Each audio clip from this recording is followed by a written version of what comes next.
umuhanzi The Ben aherekejwe n'umugore we Uwicyeza Pamella berekeje i Bali muri Indonesia, aho azava afatiye amashusho y'indirimbo byibuza ebyiri nk'uko amakuru atugeraho abivuga.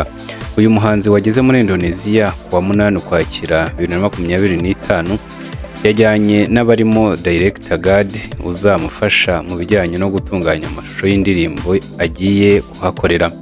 Mu kiganiro kigufi yagiranye na IGIHE ubwo yari akigera i Bali, yemeje ko agiye kuhakorera imishinga y'indirimbo ebyiri. Yagize ati niho ndifuza kuhava mpakoreye imishinga y'indirimbo byibura ebyiri. The Ben umaze amezi agera ku 9 adasohora indirimbo agiye gufatira amashusho y'indirimbo ze i Bali mu gihe ari no mu myiteguro y'igitaramo The New Year Groove giteganyijwe kubera muri BK Arena ku nshuro ya 2. Ku rundi ruhande ariko The Ben na Uwicyeza Pamella bagiye gutemberana nyuma yo kwakira inshuti zabo bakazereka umwana baherutse kwibarukira mu Bubiligi.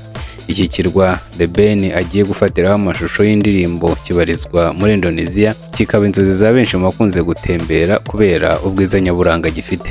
Kuva ku biyaga byiza bigikikije n'umucanga benshi baruhukiraho, amasumo atemba amazi y'urubogobogo, amafunguro adasanzwe, abantu buzuye urugwiro, hoteli zo ku rwego rwo hejuru n'umuco ukungahaye kuri byinshi, nibyo usanga muri iki kirwa gifite ubuso bwa kilometero kare 5780.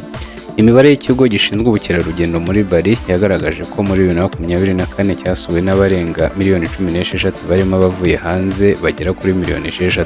Kwinjira kuri iki kirwa gisurwa n'imbaga bisaba visa nk'uko bisanzwe.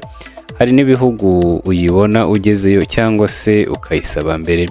Abanyarwanda bashaka kujyayo iyo uzamarayo iminsi iri munsi ya 30 visa uyihabwa ugezeyo, ariko iyo iminsi 30 izarenga uyisaba mbere. So ubwa mbere The Ben yaherekejwe na Pamella mu kuryoherwa n'ubwiza bw'ibirwa, kuko nko mu Kwakira 2021 basohokanye mu birwa bya Maldives bikora ku nyanja y'Abahinde. Icyakora icyo gihe nta mushinga wundi wari ubajyanye uretse kuryoherwa n'umunyenga w'urukundo.